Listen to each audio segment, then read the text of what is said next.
It's Thursday. It's the Gab and Juls Show. And today, Jules, we're going to talk about Diego Maradona. We're going to start at the top of the show. We'll have Champions League. We'll get to all that. But, you know, I think it's a sad day. And it's it is one of those, you know, where were you type moments of Diego's passing. We'd reported before he'd been unwell. Yeah. But then it sounded as if he was getting better, and I never really conceived that it would happen. He's 60 years old. I thought he was immortal, and I really believe legends never die, of course, and his legacy, his talent will live forever. But I just thought he was never die. You know, I really thought he was immortal, that nothing could destruct him, not even himself. And yet it happened. The greatest of all time for me, you know, of course there's a debate. I just think he was blessed by the gods. He was also blessed by the demons.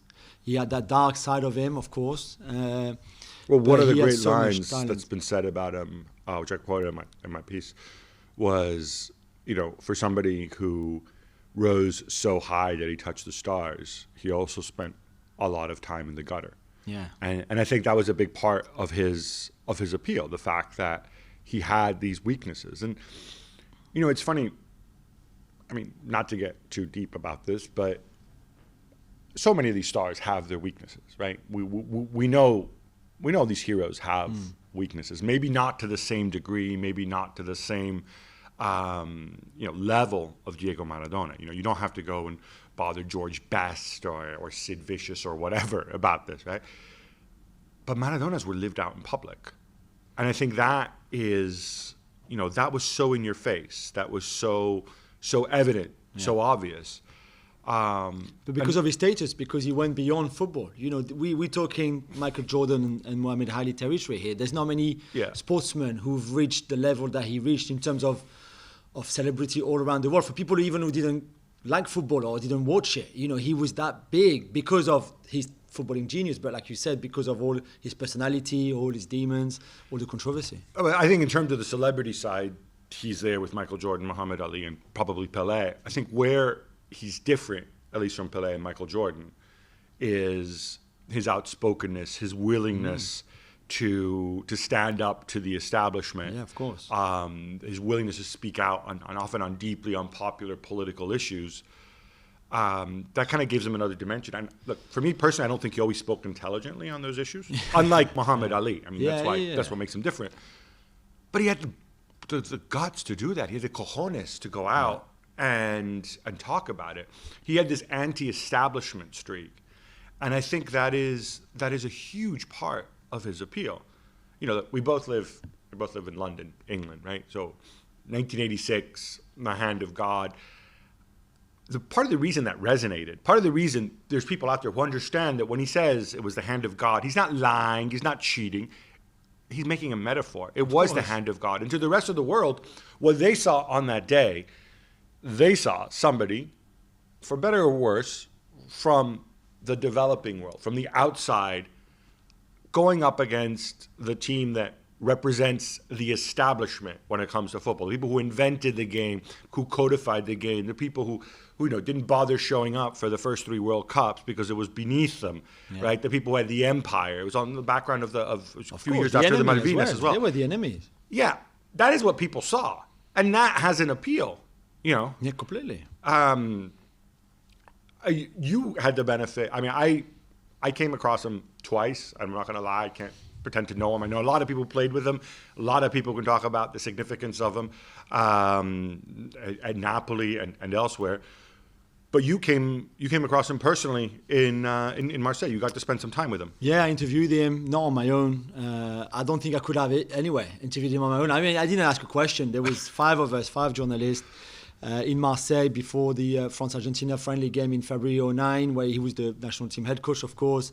And he was just, for me, and it was God, and the way his behavior, his charisma, his aura, it was God. I mean, by the way, use the word God there. For me personally, as a Christian, it's a bit loose. No, me too, but you know what I mean. The headline in L'Equipe today, it's full on Nietzsche. God is dead. The front page, But when I meant God, of course, of course, But there was there was all those scenes I can vividly remember in the hotel when they were going for lunch and dinner. All the players had to wait for him to arrive and wait at the door, and one after the other they would arrive they were waiting and would walk in and just kiss him and then go into the lunch room or the dinner room or whatever. And until he was there, you could not get in. And he was there with his cigar, and then they would all queue.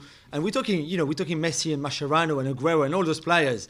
And then they would walk in and kiss him on the cheek, like if he was their father or something else. And then those scenes of training where at the age of 48, with his cigar in his mouth, he was still hitting free kicks in the top corners for 5 minutes. I mean, it was just unbelievable. I mean, there's a level to that charisma, that resonance around the world, which is remarkable. To me, the other thing that stands out is at times he was divisive. He was controversial. He said, I think, a lot of pretty nasty things about a number of people, but there's a redemption side to it. And in this, again, it's very similar to Muhammad Ali. Towards the end of his career, or really in the last 15, 20 years, he made up with everybody he fell out with. From Pele, he had some very unpleasant, horrible things to say about Pele. But he took everybody back. Daniel Passarella, who's probably the only teammate he ever had with whom he fell out with while he was a teammate. Because this is the other thing about him. His teammates, the people who were with him every single day, adored him. And that is the appeal of Diego, right? The genius and the humanity rolled into one.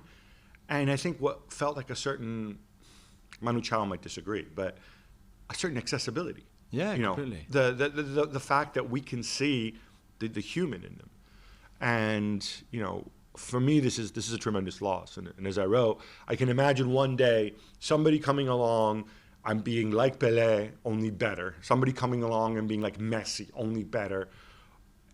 Like Cristiano, only better. Yeah. Like Diego, maybe even bettering what he did on the pitch, but never off the pitch. Never the whole package. There will never be another.